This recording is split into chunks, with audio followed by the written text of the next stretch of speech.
You ever noticed how something can be that can like feel spiritual but be completely wrong? Not like rebellious or atheistic or anti-God, just off. That pretty much describes Judges 17 and 18, where we are at today. Nobody's technically rejecting God. We just find them redefining him, which is a big no-no. So we're going to jump into near the end of our study of the book of Judges, chapters 17 and 18 today. We're talking about Micah and the Levite and the tribe of Dan and all the things that transpire there.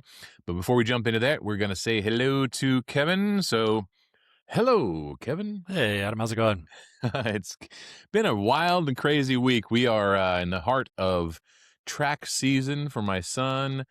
And we just had a big gospel meeting all last week, and it seems like it's been nonstop go, go, go for the last couple of weeks. Yep. And here we are, recording on a Tuesday instead of a Monday because of all that stuff. So, yeah, just crazy, crazy, crazy. But how about yourself? Yeah, we're just around here doing little projects around the house, trying to get stuff done before Kelson gets home here in about a month. So today I was cutting holes in the ceiling of the living room to put some additional lighting in because there's not enough light in the living room, Melissa has decided. Yeah. So holes cut today, crawling through attic tomorrow, or probably Thursday, because Bible study tomorrow night, probably won't have time to crawl through the attic and then get a shower and get cleaned up. So, yep. What kind of insulation do you guys have up there? It's like it's not fiberglass, it's the blown paper, ground up it's cellulose. The natural, the cotton kind of material. It's just blown all through the attic. So you froze on me a little bit. So. Oh, I didn't know if it was you or me. But yeah, we have the blown cellulose, right? It's all chopped up paper, basically. That's just blown off of the attic. Well, that still can be pretty itchy. So and it's a mess, right? Once you start, it just falls horrible. So. Gets everywhere. Yep. Cool. Well, good luck. Thanks. All right, so Judges chapter 17, we just finished the multi-study of Samson and his story. And again, we'll reiterate the overall theme and the overarching trend from the beginning of Judges through the end of Judges is the slow decline of the moral fiber of the nation of Israel. Ever since they took captive of their lands and they technically finished the conquest, air quotes on that one, because they didn't do it up to God's standards and his instructions perfectly. They made a lot of mistakes along the way, and the remnants of the people left behind have been thorns in their side, dragging, just like God said, and Moses and Joshua and all of the people that led them there, that if you don't wipe them all out, you're going to be intermarrying with them, and their idolatry worship is going to be a thorn in your side. And we've seen that present from the first chapter all the way through now. And one of the repeated phrases regarding the culture and the nature of the people there was that everyone did what was right in their own eyes. And we're going to see that again, but in my opinion, kind of at another level here as we get to the story of Micah and the Levite. What do you think, Kev? Yeah, I think that's right. As you're kind of thinking about what's going on here, the just perversion of what's happening is a little interesting. Good word. Yeah. And I was thinking as you're talking that we're talking about this like decline, and yet as you kind of think back, it's only a decline if you're taking it sort of the perspective of like Moses and Joshua and coming into the land sort of a thing, because this has kind of been the MO of these people from the jump, right? Yeah, you're not wrong. I mean, God wanted to destroy them at Mount Sinai, right? Yeah, we're going to have a sort of a repeat of, we're going to see idolatry, the repeat of idolatry, which has been going on since, Sinai, and even back before that. You can go all the way back and you can read about some of these people of faith and their families and the problems with idolatry and household idols and things like that. They're going way, way back. And so, decline is an interesting term we've been using, and yet it's sort of like, were they ever really at this high plateau? Right, but their default was already bad. Yeah, and now it's worse. It does seem like it's gotten worse. Yeah, right? for sure. And so it is an interesting thing to think about here. It is, yeah. In this chapter as we look at it. But there's some interesting phrases as we reach this Yep. this story. But right out of the gates, it just starts weird. Yeah. This is just a really weird, strange series of events that's recorded for us here. Yeah, and it's different, And- right, than what we've been seeing. Yeah. Because what we've been seeing is these people are oppressing, and then this person rises up to judge. And these people are oppressing, these people rise to judge. They have peace in the land, right? And now the back end here, starting here in 17 for the next 5 chapters, is different. We're not going to hear stories about judges. We're not going to hear stories about deliverance. We're just going to hear like, and this is what was happening in this part of the country. And this is what was happening over here. And here's some bad things that were going on that is not brought on by outside oppressors, right? We're not going to read about the Philistines doing this thing to them or, any of that kind of stuff. And we're not going to read about, you would think there was a man of the hill of Ephraim whose name was Micah. Oh, is Micah our next judge? No, right? He's not. He is not. We're just getting a new kind of a story here in the last for the last 2 vignettes. I don't know what kind of words I'd use to describe Micah, but none of them are good. Yeah, opportunistic as sort of the thing that comes to my mind, right? He's an opportunist. Yeah, he's definitely looking out for number one, but he has at least some sort of a conscience, right? So yeah. I guess. Anyway, let's just jump into it. Right there in verse 1 of chapter 17, it says, "There was a man of the hill country of Ephraim whose name was Micah, and he said to his mother, 'The 1,100 pieces of silver that were taken from you, about which you uttered a curse and also spoke it in my ears, behold, the silver is with me. I took it.'" So right out of the gates, he stole 1,100 pieces of silver from his mother. She apparently is upset enough to utter a curse about it. Right. And I guess he felt guilty, so he's returning it. That's enough for him to say, I think, right? That, Right. if God is going to strike me down with some curse, then I'm going to fess up, right? Yeah. So his mother says, "Blessed be my son by the Lord." And he restored the 1,100 pieces of silver to his mother. And his mother said, "I dedicate the silver to the Lord from my hand for my son, to make a carved image and a metal image." Okay, so lots of wrong there. Yeah. Now, therefore, I will restore it to you. I guess she's saying that to him or to the Lord. Yeah, it's hard to say, right? Yeah. I'm not sure if he's giving it back to him or he's giving it to the Lord. When I was reading some different translations, it was a little different. Regardless, there's this 1,100 pieces of silver that he took from his mom. He restored it to her.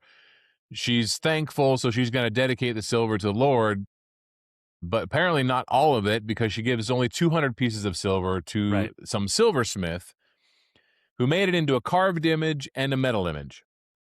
Don't know what the distinction is there. My assumption has been that what he made was some sort of a carved, a wooden image, and then overlaid it with silver. That would be what I would assume is that it's trying to tell us there, right? Got it. Okay. 200 pieces of silver. I don't know how big that is, but I don't think he cast a solid silver statue. It sounds like he carved his statue and then overlaid it with silver, is my guess. Okay, that makes a lot more sense. Yeah. Regardless, it's an idol made out of silver and possibly wood. Yep. Carved in some sort of a whatever shape, idol who knows? Shape was of the day, right? And then Micah took this idol, this carved image, and put it in his house. And the man Micah, in verse 5, says, had a shrine, and he made an ephod and household gods. Yeah. And ordained one of his sons who became his priest. All kinds of backwards, crazy stuff happening here. Yeah, it's an interesting thing as you're reading it out loud, right? I thought to myself, if it just kind of stopped at the end of or halfway through verse 3, it might have been a good story, right? With I stole this thing. My mother pronounces this curse. It strikes my conscience. I say, "Mom, I took the money." And she's like, "Hey, the Lord bless you for confessing and owning up to this." It's like a prodigal son sort of a thing, right? Like it would have been fantastic. Yep. But instead, I'm gonna consecrate the money to the Lord. Great. So what's she doing with it? She's giving it to the tabernacle. Nope. I'm gonna do that by making an idol. And then now Micah is going to take said idol, and it's going to become this problem that's just going to roll into additional problems, right? So he sets it up in his house. He makes additional sort of little statues, idols, household gods, and then picks one of his own sons to make him a priest, right? And says, "Great, now we're worshiping this god here, right?" Or multiple gods, yeah, and this is right? how we're going to do this, right? Right. And so we've set up our own little idolatry system. We've set up our own little priesthood that's not of the right priesthood, all of these things that they've done. And again, it started with this place of the stealing of the money in the first place, right? Like that's kind of what kicks the whole thing off, right? So it's sort of Yeah. rotten at the start and just proceeds from there. Well, and it's interesting that they're kind of just merging these two concepts, Yeah. this idol worship with Jehovah worship, Yeah. right? And they're just kind of creating their own religion, essentially. But that's exactly what was predicted, that when you intermarry with the people that God tried to kick out of this land, those influences of the people God wanted to be removed are going to be intermixed, because through marriage and through culture, adaptations and whatnot, with everybody else. And so you have this strange modification of true worship of Jehovah. It's not like he didn't tell him how he wanted to be worshipped. Yeah. And it's interesting because if you're reading through that section there, the only reason you would even know that they're somehow not just going off and worshiping other gods completely is because, she says, "Blessed be my son by the Lord," and the way it's written in your book there, right? She's saying, "Blessed be my son by Jehovah, by Yahweh," right? And then we'll see, I'm going to dedicate this over to the Lord, right? But beyond that, there's no indication in there that that's who they're trying to serve or worship, right? And the commentary statement that we didn't read yet is there in verse 6, right? Mm-hmm. This is the summary of that. Why did this Correct. happen? Because in those days there was no king in Israel, and everyone just did what was right in their own eyes, right? And so that's summarizing the why is this type of stuff going on? Because there's no sort of authority at all, and we're just doing whatever they want to do. I don't think what's being said there is, the king solved all of these problems. Certainly, we're going to see Right. that's not true.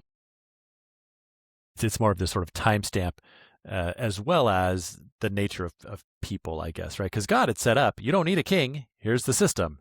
This is it, right? And just do it. But because they weren't, that's why you had a strong leader would have to arise, and a strong leader would have to arise, right? And otherwise, people were doing whatever they wanted, kind of a thing. They weren't actually following the law like they're supposed to, right? But so you got this setup here, right? Micah's got idolatry, and his son is a priest.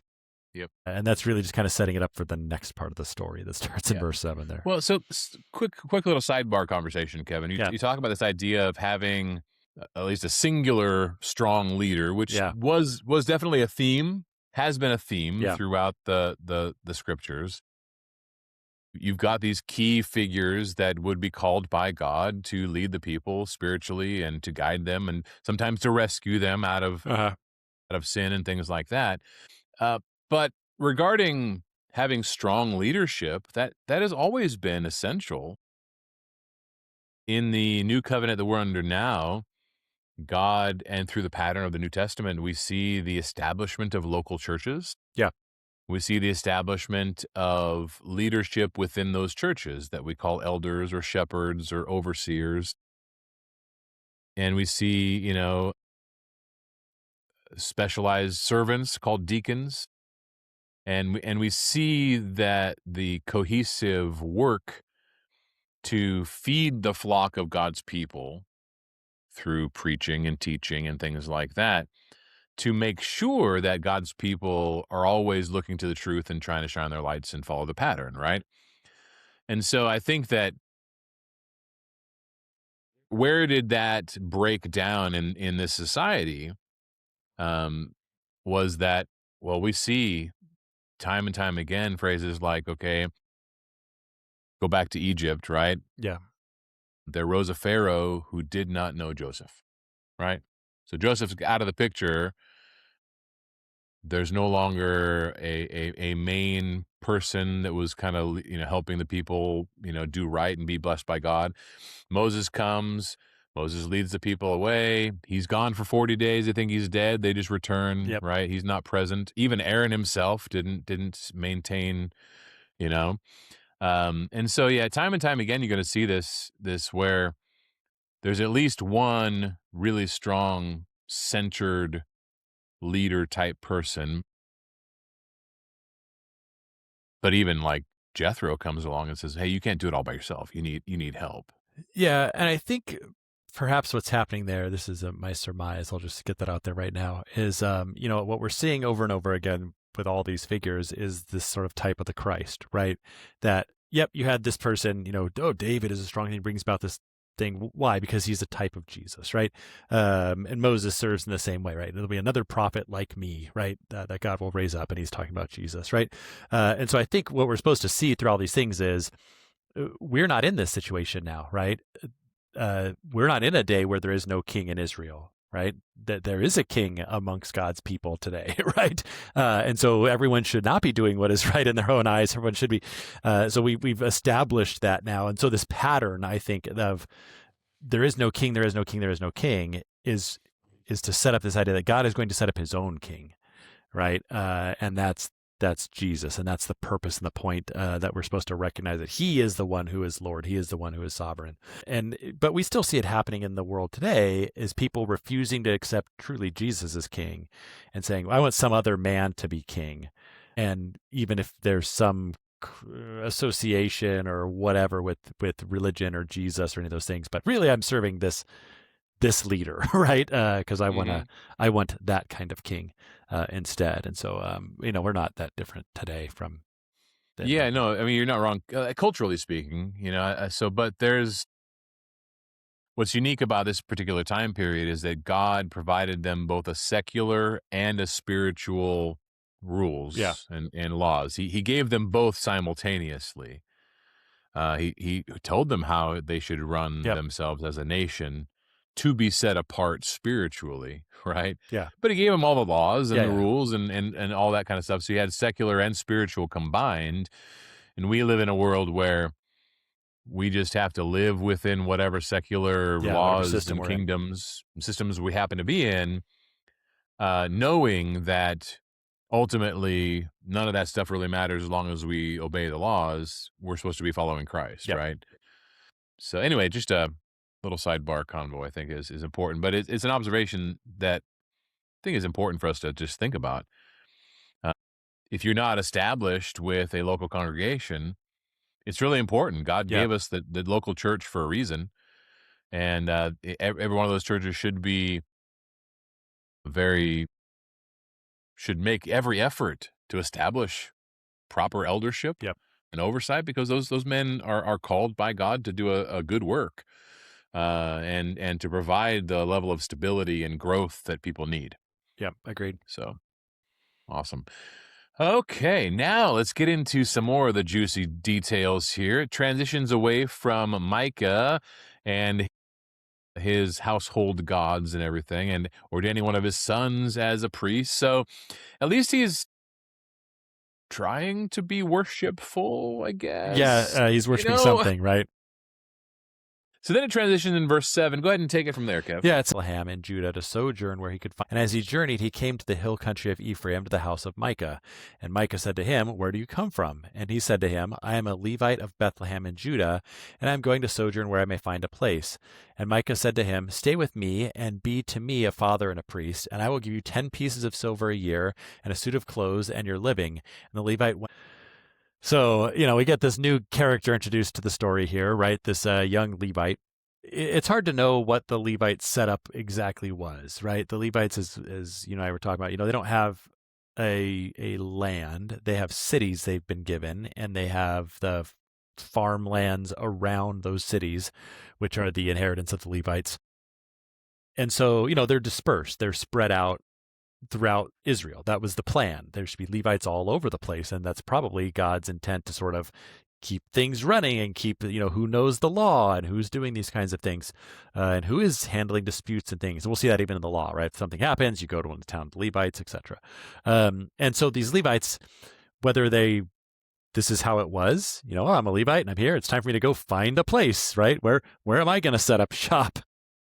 Or if it's that the things are not running properly, right? That could be perhaps as well, right? That the Levites are not being supported as they ought to be supported by the tithes and the things that are being brought. Like those things were what the Levites were giving their support off of. So it could be the fact that this man is out looking for a place to be is telling us something about, again, the moral state of Israel, that the tithes are not coming in appropriately, the Levites are not being supported. So he's looking to make his way in the world, right? Mm-hmm. And he's got to go find a place where he can make a living, basically. Yeah, I mean, it's obviously to me that it's obvious to me that your second scenario is probably more accurate. Like the system was broken.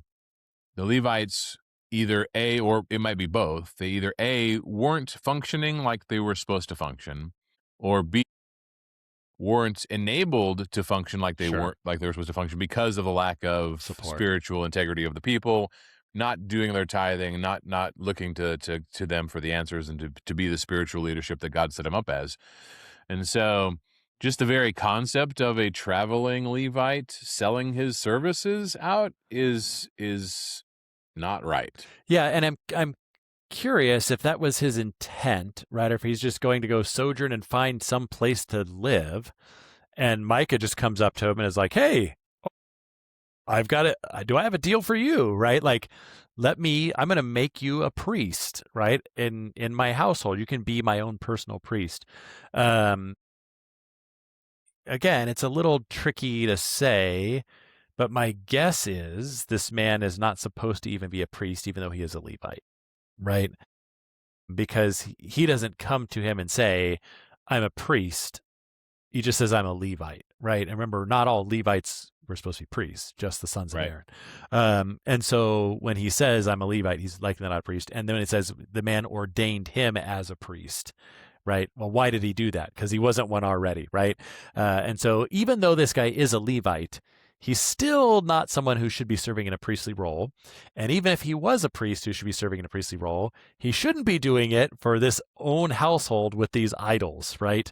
But this guy is won over by the opportunity of a, stable life. Salary with benefits.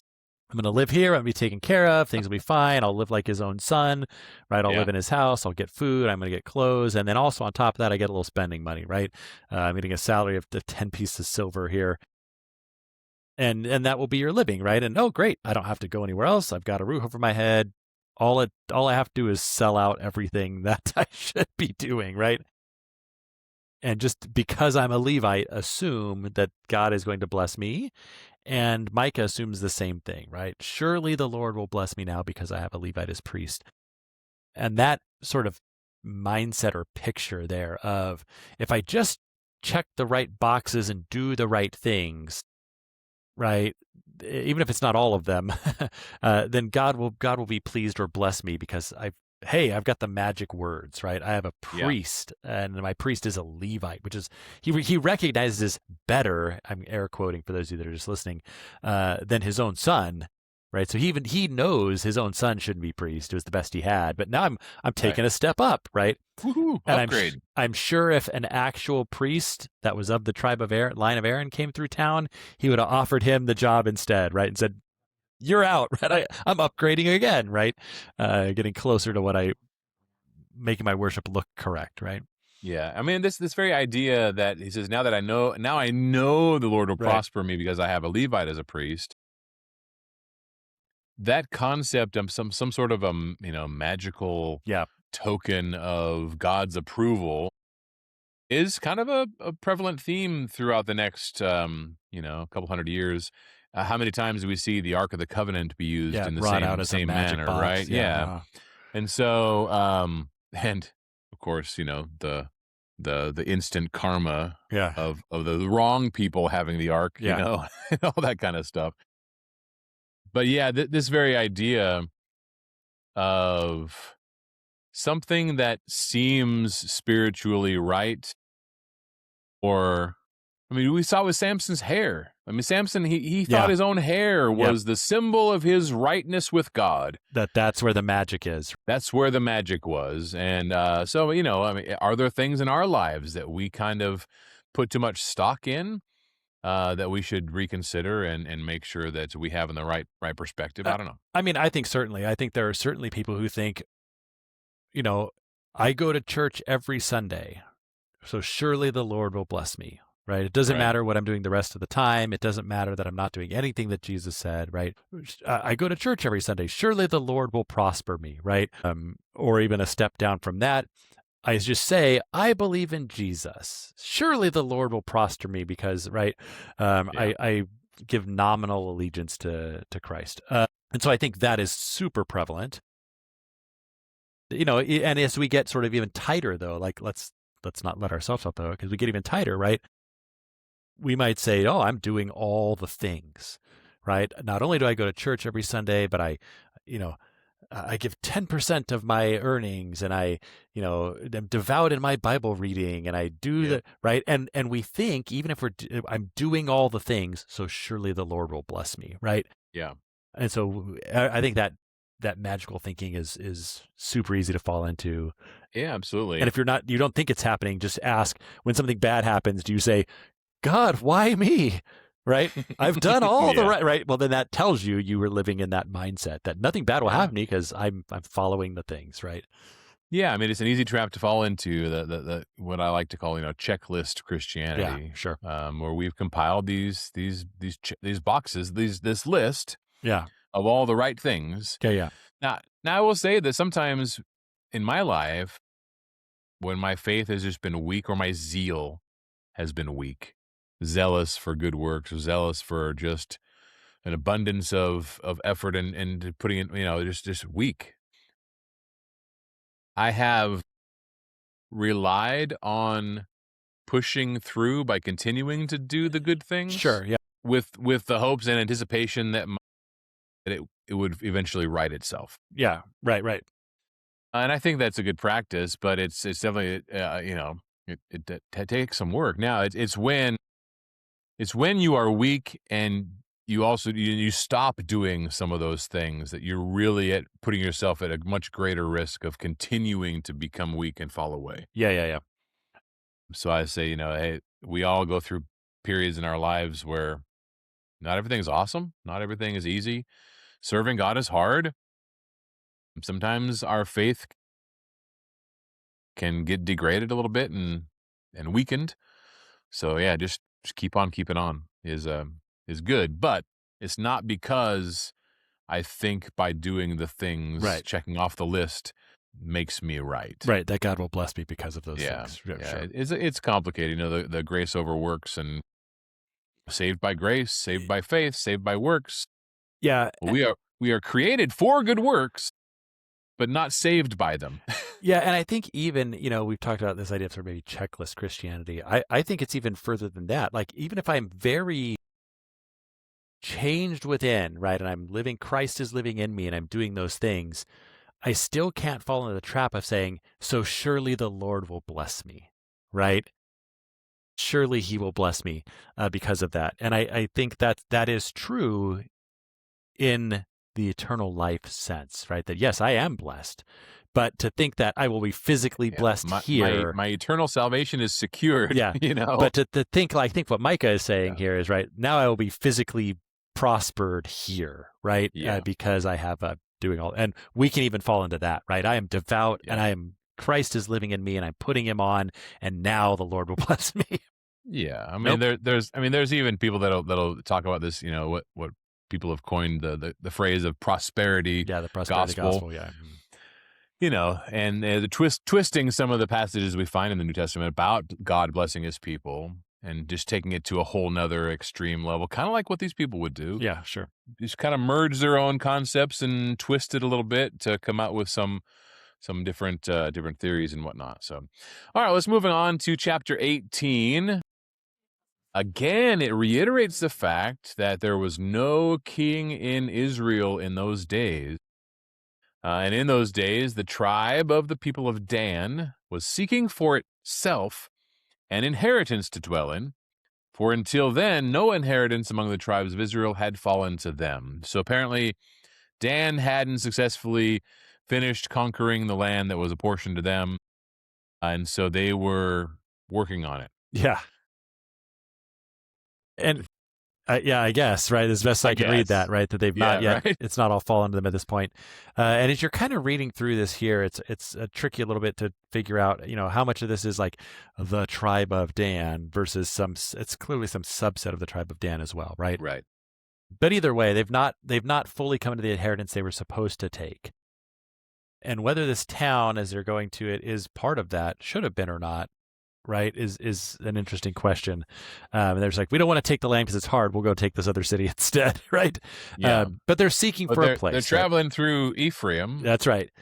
And so they send off, right? We may not read all of it there, but they send basically 5 people to spy out, right? So they kind of pull the trick of, let's send out a scouting party, let's spy the lands, find a place to take, right? And so they go up, they move along, and they come to Ephraim, and then they come to the house of Micah, and they stay there, right? So this is, now we're understanding why 17 is even here, right? Oh, it's to tell us this story of, okay, so what happened? So if we pick that up sort of in verse 3, this is interesting. It says, we were there by the house of Micah. They recognized the voice of the young Levite, and they turned aside and said to him, who brought you here? What are you doing in this place, and what is your business here?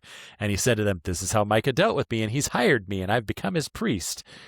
And they said to him, well, inquire of God, please, that we may know whether the journey on which we're setting out will succeed. And the priest said to them, go in peace. The journey on which you go is under the eye of the Lord. So interesting things that I don't even know are worth the time, but like they recognized his voice. Like, wait, did they know this guy? I don't even understand what that is, but they basically, they start talking to this guy, right? I don't know if they recognized his voice as in like they knew him, or they recognized that you don't belong here. Right? Like you sound like someone from Bethlehem, and you're in this other place, right? You sound like someone who's been living around the tribe of Judah, but here you are up in Ephraim. Like I think that's likely what it is. How did you come to be here? Yeah. And he basically says, hey. They probably said, say Shibboleth. That's right. Right, yeah. And so he said, this guy hired me to be his priest, and so I'm his priest. And so they immediately go, great, a priest is in town. Inquire of the Lord for us whether our mission will be successful, right? Which seems like a reasonable-ish request, I guess, right? I mean, they probably should have understood more about, wait, why are you serving as a priest here, and these kinds of things. But, at least they recognize, oh, there's a priest, he's a Levite, I'm going to ask him to ask God for us. So I guess that's good for the Danites there. And his response is, go in peace, the Lord has blessed this. And what's curious to me is there's no indication that he actually did inquire of the Lord, right? I mean, maybe he did, but the text doesn't tell us that. He just responds, yes, God is with you, right? Go on in peace, go do this thing, you'll be successful. And so, they do. And if you kind of go 7 through 10, basically, it's the report of them going up, and they find this town called Laish, and they live as though they're Sidonians, right? They're Sidonians, but they're far from the military power of Sidon, so they're kind of isolated up here. But it says they're a peaceful town, they're prosperous, they don't lack anything, they're wealthy, yeah, and so the picture you're getting is this little utopian town, ripe for the picking, right? And so they do the same thing, right? They say, excellent, let's go up against them. And the report is it's the kind of report that should have been brought when the land of Israel was first being taken, right? The land is wealthy, it's good, it's this, we can take them, we got it, let's go and do it. It's spacious, God's given it to us, let's go, right? They're enthusiastic about it. And so then Dan sends in, a war band, let's call it, right? 600 men armed up. They go up there, and they're going to go take that place. But of course, on the way, I assume because the other guys had told them, like, hey, there's a place we can stop. We can stop at this guy Micah's house, right? And so that's what they do, right? They come up along, and as they're coming up there, they're going to swing by Micah's house. And we find out in verse 14 that, yes, they have a plan. The 5 guys who've been there before have a plan to rob Micah, basically is what their plan is there. So I don't know if I want to read that or... I guess so. Picking up in like verse 14. Yeah. says, then the 5 men who had gone to scout out the country of Laish said to their brothers, do you know that in these houses there are an ephod, household gods, a carved image, and a metal image? Now therefore consider what you will do. And they turned aside there and came to the house of the young Levite at the home of Micah and asked him about his welfare. Now the 600 men of the Danites, armed with their weapons of war, stood by the entrance of the gate.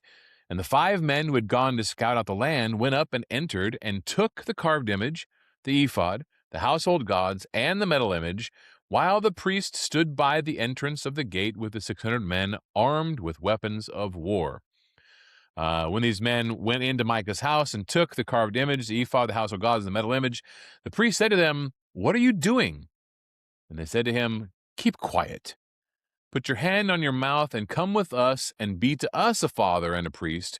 Is it better for you to be a priest to the house of one man or to be priest to a tribe and clan in Israel? And the priest's heart was glad.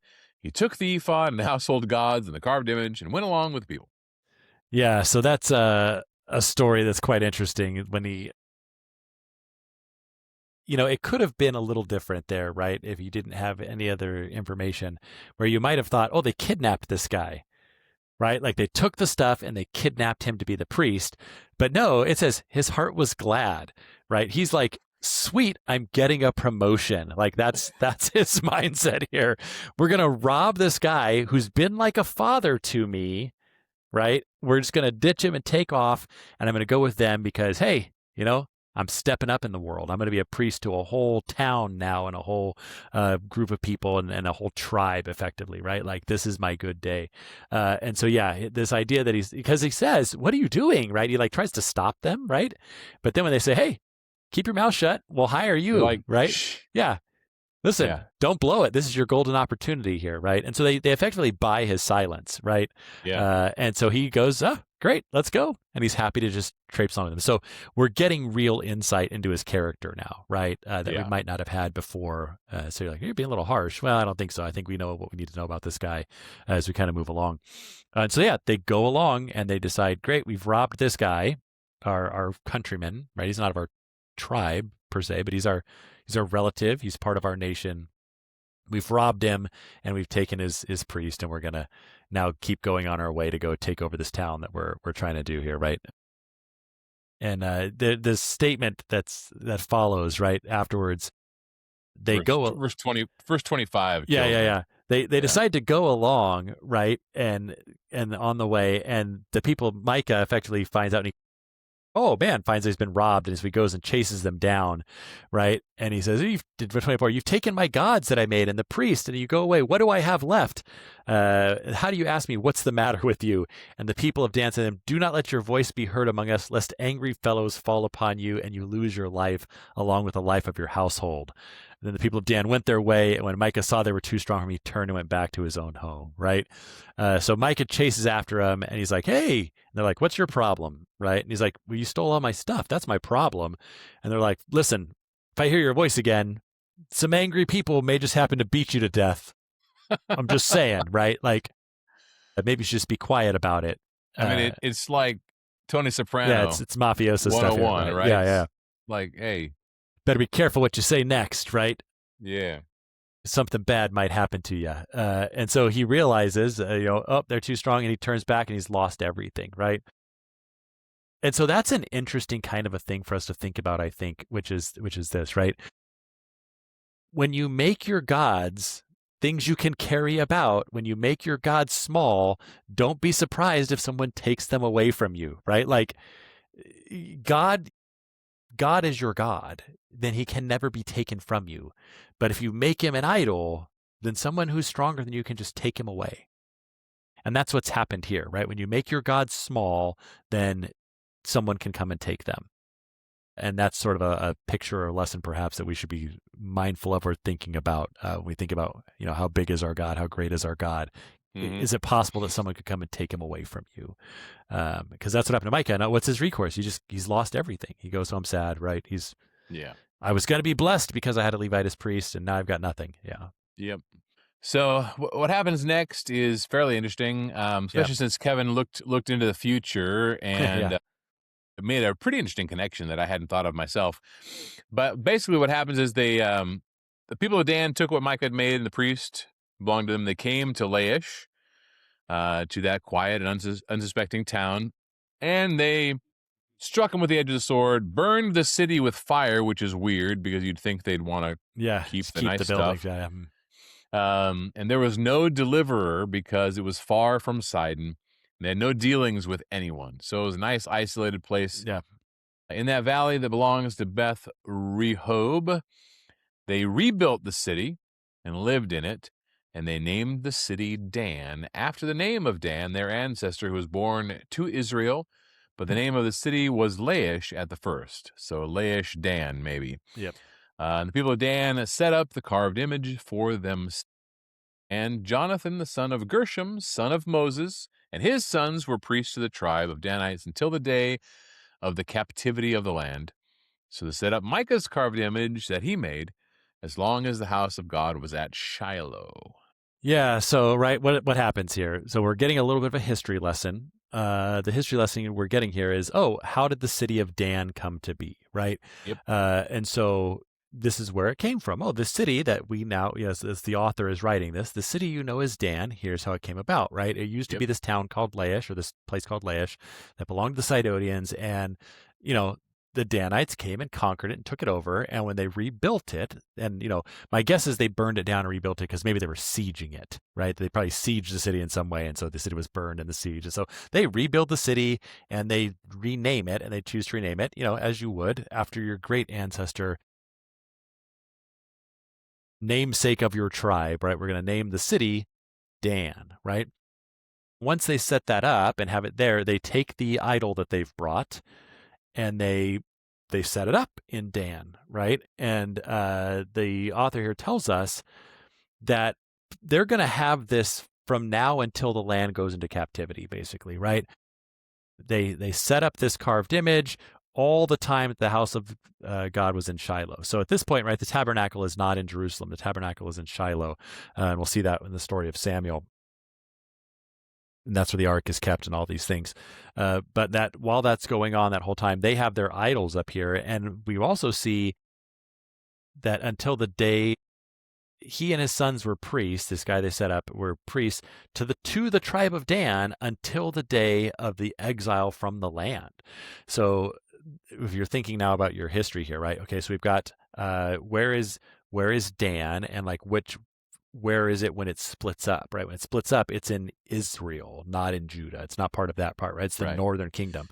Yep. And so they get carried off to captivity before Judah does. And so when he says until the time of the exile, that's what he's talking about. The whole time throughout the whole history of this city, through the kings, through whatever, they've got their own priests up there that are... And they basically establish themselves as a hub of idolatry. Yeah. And so later, right, after you have Solomon, and you get the splitting of the kingdom under Rehoboam, and Jeroboam, right, God tells him, hey, I'll keep the same promises to you, and I will establish you as a kingdom, and your children can sit on the throne of these northern kingdom forever, and it'll be good if you just do what I tell you to do. But he doesn't. And so God displaces them, and that's why they get, Jeroboam's line gets wiped out. There's new kings in Israel, and then eventually they get carried off into captivity. But one of the things that Jeroboam does, right, is he goes, I'm worried that the people will return when they go down every year to worship at Jerusalem for the 3 feasts they're required to go down to, right? And they go to the temple. And so what he does, right, is he sets up these 2 carved images, and he sets up one in Bethel, and he sets up the other one in Dan, right? The city of Dan. And that's an interesting sort of coincidence. Again, for those who are listening earlier, there's air quotes there, right?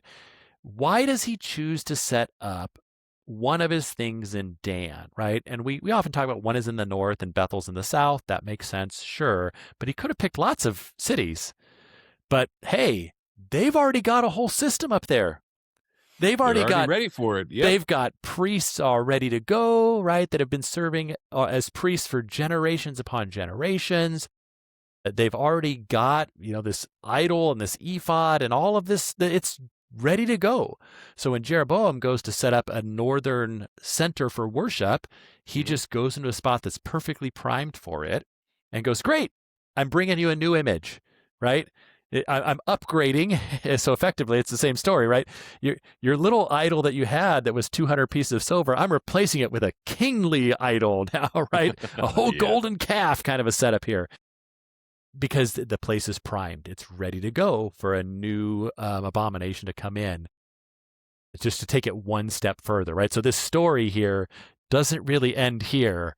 There's a one-up later in the divided kingdom when they get a whole new level of prestige for worship. Yeah. All right. Well, that about wraps it up for this week, everybody. This is another crazy story and a lot of connections with establishing things that will come. And I appreciate Kevin, going down that little rabbit hole for us and to kind of give us some insight about the historical what's the word? Context. Yeah. Historical context. I'm tired. It's probably the reason this whole story is here. Like, why are these two chapters even in Judges, right? It's to let you know absolutely where idolatry and Dan came from, right? They'll start it all the way back there, right? All the way back there. For sure. All right. Well, that's it for everybody. Until next time, we'll cover the next little section in Judges next week. Until then, God bless, and you guys have a wonderful week.